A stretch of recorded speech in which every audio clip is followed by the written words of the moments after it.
हरे कृष्णा। कार्तिक महीना भगवान विष्णु को समर्पित होता है। कार्तिक के महीने का महत्म और कथा सुनने पढ़ने का विशेष फल होता है।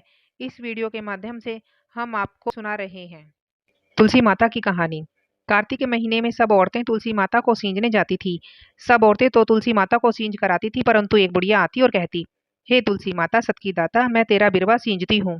मुझे बहू दे, पीले रंग की धोती दे, मीठा मीठा ग्रास दे, बैकुंठ का वास दे, चटक की चाल दे, अच्छी मौत दे, चंदन का काठ दे, अच्छा राज दे, दाल भात खाने को दे, 11 के दिन कृष्ण जी का कांदा दे। तब तुलसी माता ये सब बातें सुनकर सूखने लगी। भगवान जी ने पूछा, हे तुलसी, तुम क्यों सूख रही हो? तुलसी माता ने कहा, मेरे मन की बात मत पूछो। तब भगवान ने कहा, अगर मैं ये बात नहीं पूछूंगा तो कौन पूछेगा? तब तुलसी माता ने कहा, एक बुढ़िया रोज आती है और यह सब बातें कहकर जाती है। मैं सब बातें तो पूरी कर दूंगी, लेकिन कृष्ण जी का कांधा कहाँ से दूंगी? तो कृष्ण भगवान बोले, जब वह मरेगी तो मैं अपने आप कांधा दे आऊंगा, तू बुढ़िया माई से कह देना। जब वह बुढ़िया मर गई तो सारे गांव वाले इकट्ठे हुए। बुढ़िया को लेकर जाने लगे तो वह इतनी भारी हो गई कि किसी से नहीं उठी। तब सबने कहा, ये तो इतनी पूजा पाठ करती थी, पाप नाश होने वाली माला फेरती थी, फिर भी इतनी भारी हो गई। बूढ़े ब्राह्मण का वेश बनाकर भगवान जी आए और सबसे पूछा, यह भीड़ कैसी है? तब आदमी बोले, यह बुढ़िया माई मर गई, पापनी थी, इसीलिए किसी से नहीं उठती।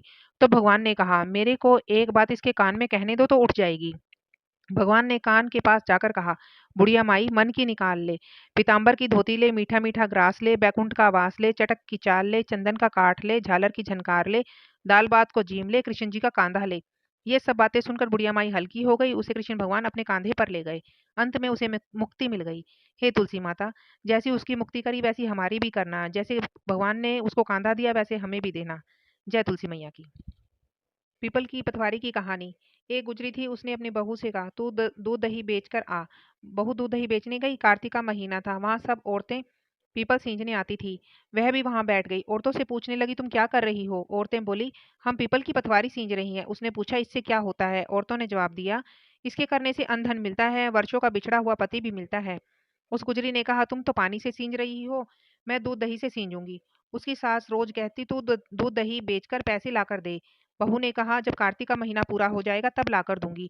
अब कार्तिक का महीना पूरा हो गया। पूनम के दिन गुजरी पीपल पतवारी के पास धरना देकर बैठ गई। पीपल ने पूछा, तू यहाँ क्यों पड़ी है? उसने कहा, मेरी सास दूध दही के पैसे मांगेगी। पीपल ने कहा, मेरे पास पैसे नहीं है, ये भाटे डंडे पान पत्ते ले जा और ले जाकर गुल्लक में रख देना। जब सास ने पूछा, पैसे लाई है? तो गुजरी ने कहा, हाँ, मैंने पैसे गुल्लक में रखे। जब सास ने गुल्लक खोल के देखी तो वो देखती रह गई। उसमें हीरे मोती जगमगा रहे थे। पत्तों का धन हो गया। सास बोली, बहू, तो इतना पैसा कहाँ से लाई? बहू ने आकर देखा तो सच्चे ही धन पड़ा था। तब गुजरी ने कहा, सासू जी, मैंने तो एक महीना दूध दही पीपल की पतवारी में सींचा था। मैंने उससे धन मांगा तो उसने मुझे भाटे डंडे पान पत्ते दिए, जो मैंने गुल्लक में रख दिए। वे हीरे मोती हो गए। तब सासू ने कहा कि अब की बार मैं भी पतवारी सींचूंगी।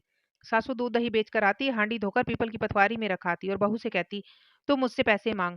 तो बहू ने कहा, कभी बहू भी सास से पैसे मांगती है? तो सास बोली, तुम मुझसे पैसे तो मांग। तो बहू ने सास से कहा, दूध दही बेच बेच के पैसे मांगे।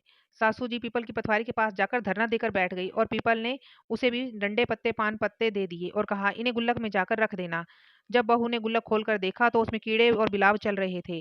गुजरी ने सास से कहा, ये क्या है? तो सास देखकर बोली, पीपल पतवारी ने तुझे तो अंदन दिया, मुझे कीड़ा मकोड़ा दिया।